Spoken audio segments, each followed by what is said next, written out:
All right, guys, welcome back. We are going to be working on this 2017 Land Rover Discovery. I believe it's an SE. I don't think it's the HEPEQETE luxury BZs. I don't know. There's different models of this thing. They're all the same. But today we're going to be working on this Land Rover.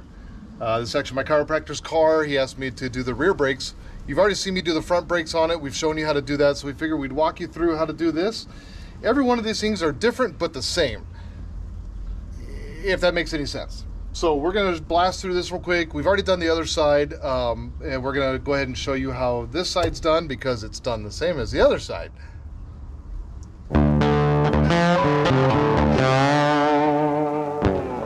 So whatever we do on this side, you can do on the other side, right? It's just the same tools, same thing, same bolts, same blah, blah, blah, right?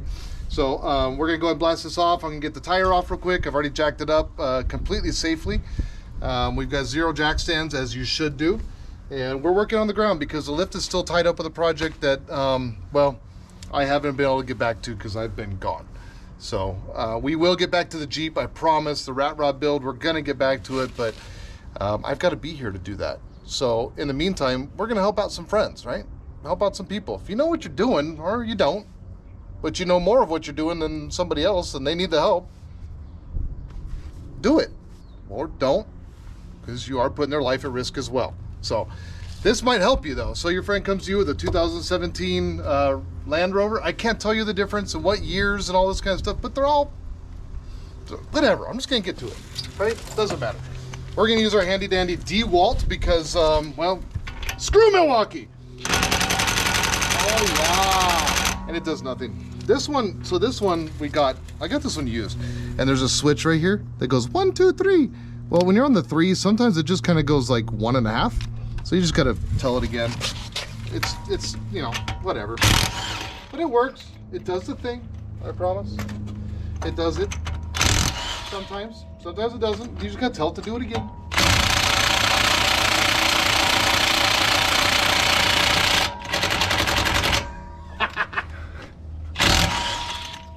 See? Gotta awaken the soul of the DeWalt. Awaken the soul. If you don't know how to remove a wheel, then don't do brakes. Simple as that. I mean, step 1 is really quite the easiest, which is removing a wheel. Yeah, that's it's kind of a simple step. Shouldn't have to teach you how to do that. So these are quite simple. There is a motor here that sets your parking brake. There is a mode, and maybe we'll create a video to show you how to go into service mode on this so that when you have the vehicle shut off, the brakes are released. On these vehicles, typically when you shut them off, they automatically set the parking brake. So you do have to do some bleep bloops and click on a couple things to make sure that that doesn't happen. We've already done that. We know that because, well, this moves, right? It's not gonna turn all the way around because I don't have the whole rear axle off the ground, but this does move, so we know the parking brake's not set. So that's step 1. We've already done that. Step 2, remove the wheel. Step 3, you got a couple little dust caps here that just hold on side to keep, you know, all the Allen heads protected, because we're going to need to remove these Allens that are back here. It is a 7mm Allen.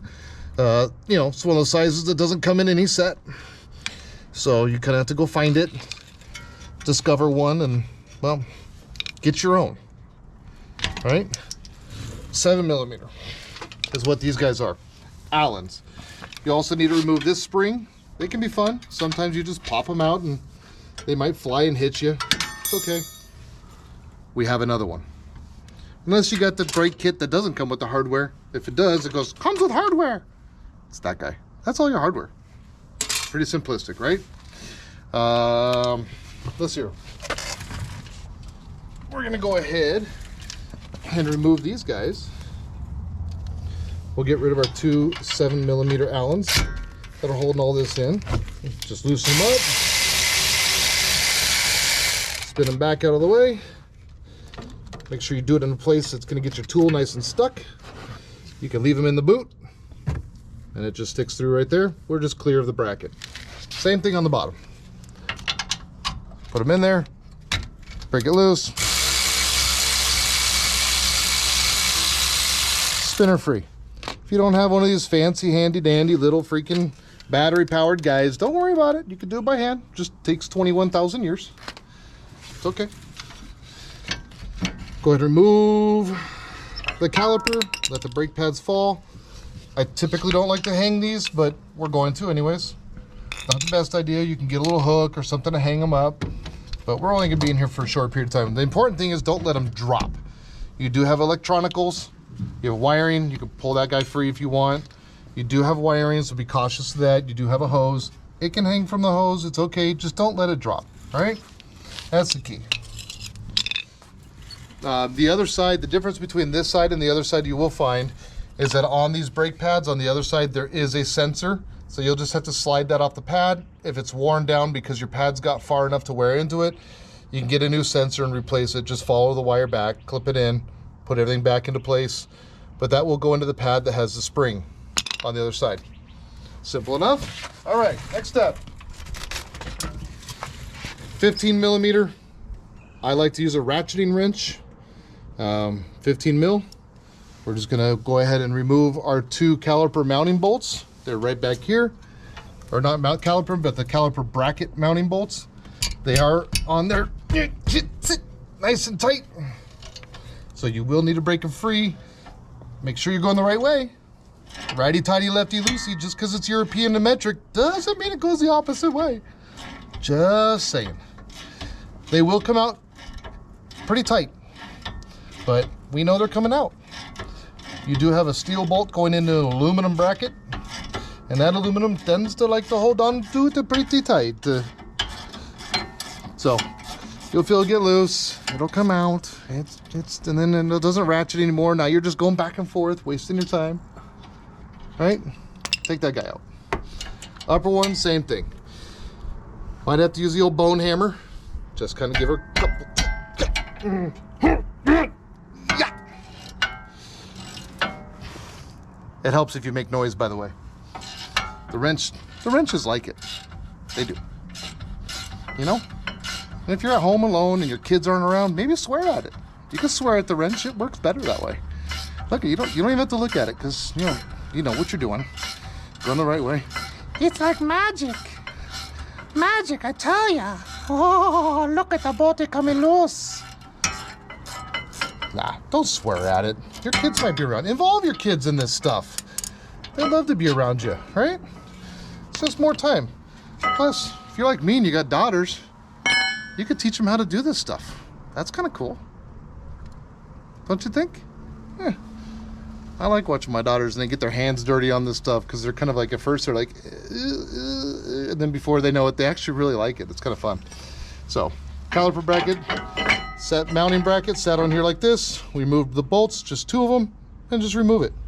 Set it down nicely. Be friendly to it. All right. Now, where did my T50 go? Oh, haha.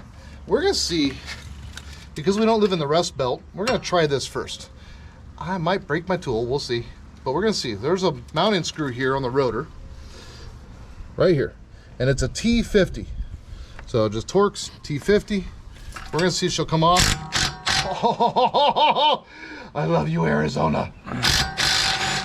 Pull that guy off. Set it aside, save it now. Don't lose it. If you're in the dirt, find a box or something to put it in, okay? Nice and easy. Now we're gonna give it a little bit of love. Tap it, tap it, tap it. A little bit of Liberty Bell right there. Pull off your old rotor.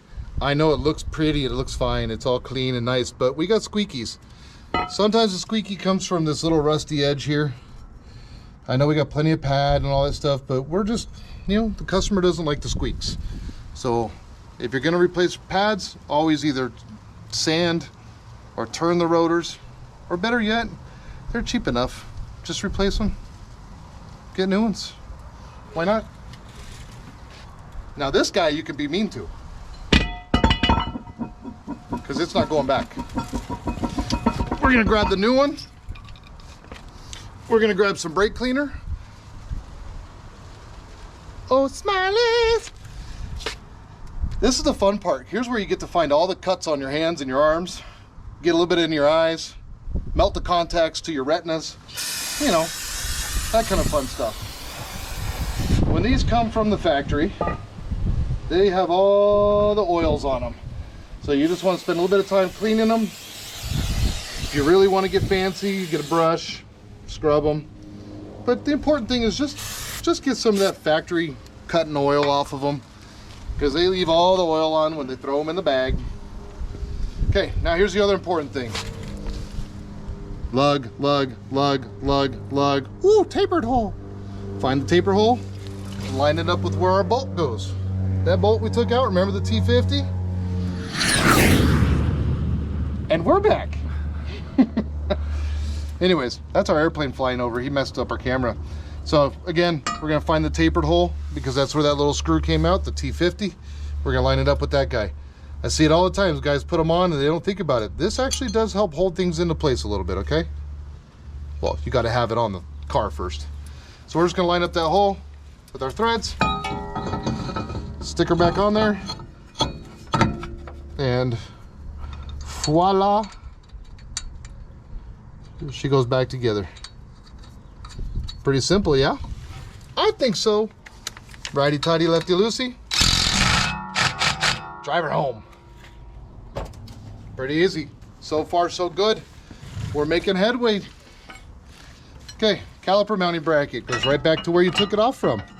All right, caliper mounting bracket bolts go right back to where you found them from. Now, sometimes you gotta poke your head in here and line stuff up. I personally like to get stuff started without the wrench, because although a cross-threaded screw is a tight screw or bolt, I like to know that it's not cross-threaded. Don't tell anybody. The old handy dandy, remember, 15 mil. The old ratcheting wrench is the way to go. If you don't have some, swing by the old Hobo Freight and get some. You know, go on the Glamazon and grab you some. It doesn't matter. They don't have to be the fancy tools. They don't have to be off the tool truck, because look, they break too. Whoopsie. Somebody's got to do a warranty. I'm telling you. So we'll just slam it together. Ooh. And then you want to make sure these are Guten tight. You know, just a little, and they're tight. Next one.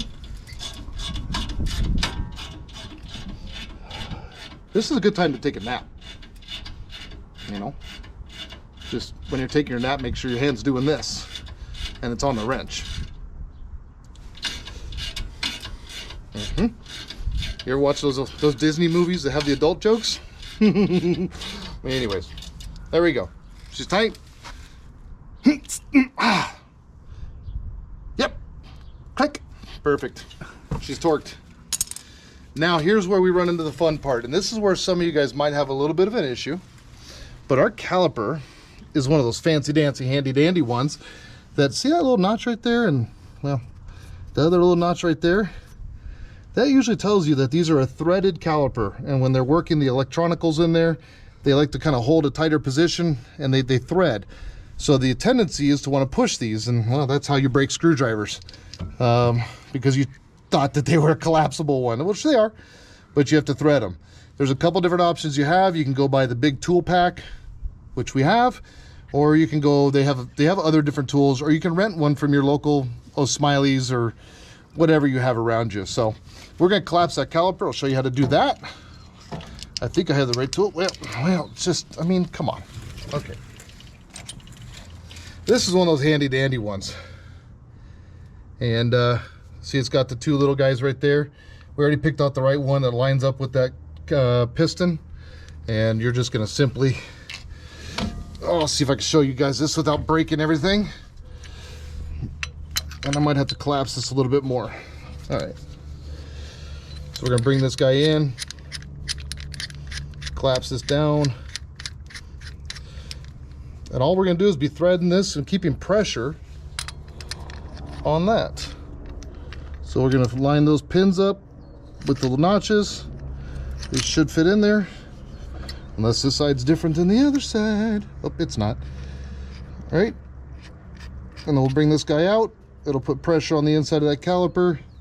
And we should be able to just spin that guy in. So you're just going to rotate it in. Now, as long as this guy's staying in place, sometimes you have to get a wrench because they slip loose, right? But we got it nice and tight there. What it's doing is it's supplying pressure on the piston as we thread this in, and it's threading that piston in because it is a threaded piston. So just be aware of that. You can break a couple screwdrivers while you're at it if you'd like. It's one fancy way to do it.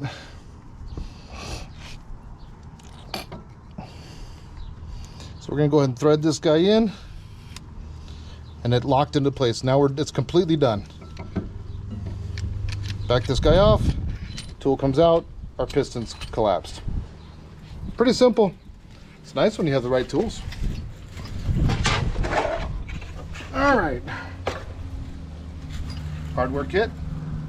Now when you get the fancy ones, the import directs, they're kind of nice. They say Uter and Einer. So your Einer goes on the Einer side. And your Uter goes on the Uter side. Simple enough, right? I mean, it's almost like it's designed for idiots like me. You have a couple springs on there you'll have to push against right on the back of that pad. Remember I was showing you those springs earlier. We're just going to put the caliper up there, line up our bolts here, and we'll drive them in.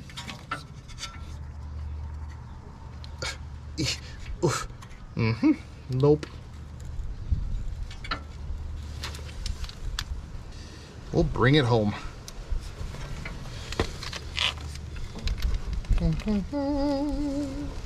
Sometimes these are easier to do with the tool. Oh, not like that though.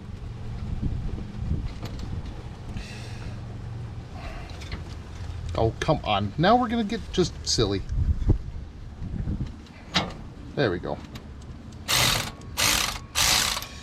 If you're gonna try to line it up with the tool, just be careful. Make sure you're not trying to make new threads. And then just make sure it's tight. Same thing on the bottom.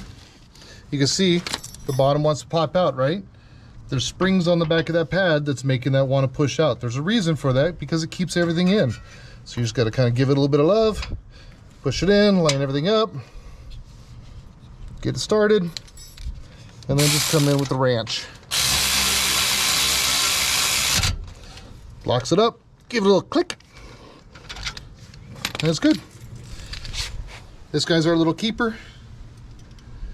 All this is going to do is just hold everything together. Bury it down inside that caliper right there. Usually I start on the bottom. I don't know why I started on the top this time. Holds this caliper in. So that side of the bracket, in that hole, that side of the bracket, and in this hole. Now sometimes you need a screwdriver, sometimes you don't. All that does is just help hold that caliper forward. So it's just a spring putting tension here, pulling the caliper towards the rotor so it doesn't slide out, and it keeps the pads where they need to be. That's it. And then we have some, make sure everything's put back. See how this wire's falling out of its little house? Just take your time, put that back. Make sure she's snapped into place. You don't want things loose, especially if you're doing this for a friend. Last thing you want them to do is coming back to you going, dude, something happened, my wiring's all messed up. Then it's your fault. Just saying. I think we like, oh, and don't forget these guys. Dust covers. All this does is keep all the schmutz out of those so you can get to them when they're nice and clean. Back in the day, they didn't always do that, but they also had regular bolts, not these. I don't know who Allen is and why he created those, but I'm not a fan. Not a fan. All right, everything out of the way. Throw the tire back on. Normally I'd do this on the lift, but it's a lot more fun doing it this way, because not everybody has a lift in their backyard, you know? So we're gonna show you how to do it on the ground. I like to use my feet. These are our centric hub. So make sure you got them in there. And then we'll just start each one of these lug nuts. I usually like to just, personally I like to start them. I don't like to just jam them in there.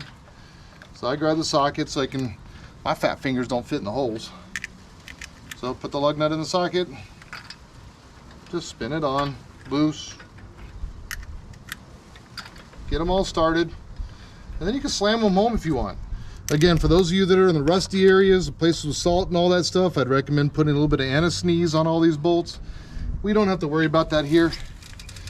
So we don't use as much. But we'll take these home.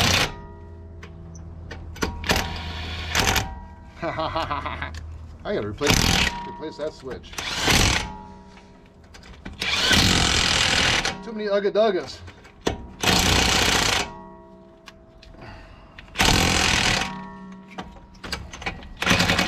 Dang you. Might be my fat fingers hitting it, I don't know.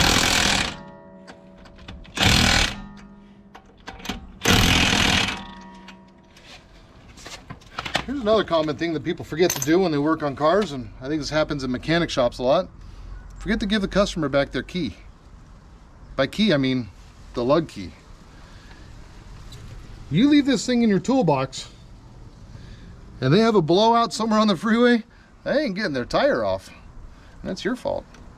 So make sure you give this back to the customer.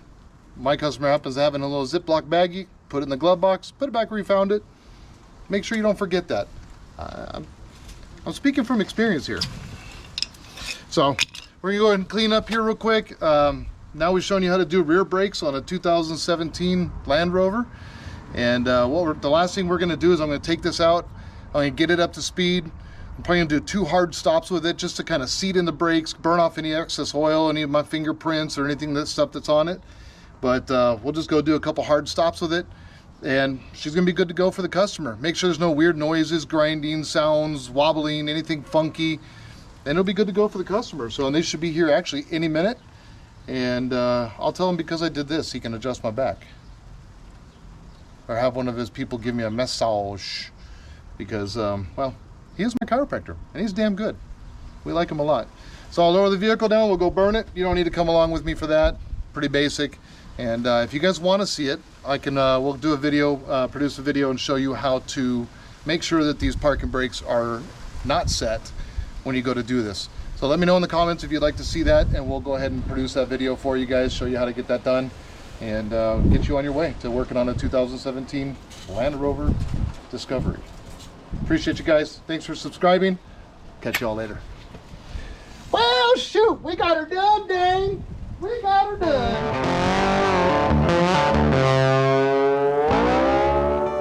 I always hate the okay guys, because there's girls too. Good day. Good day, sir. Good day, sir. Today we shall be working on this fine specimen of a vehicle. Ladies and gentlemen, boys and girls, we will be working on this fine specimen of a vehicle. This European piece of crap. That's going in there. Just look real here. This Land Rover here. Jeeves, pass me the wrench, please. All right. I don't have a wrench. And you're not Jeeves. All right. Aren't you supposed to ask Jeeves? Is that wind gonna be? I don't think so. I think we're fine. Because we're in a wind tunnel. Yep. Right. I think we've been in a wind tunnel before. I think it's been worse before, actually. There's no airplanes flying over this time. I don't know how to start without an airplane flying over. There's a motorcycle. Perfect.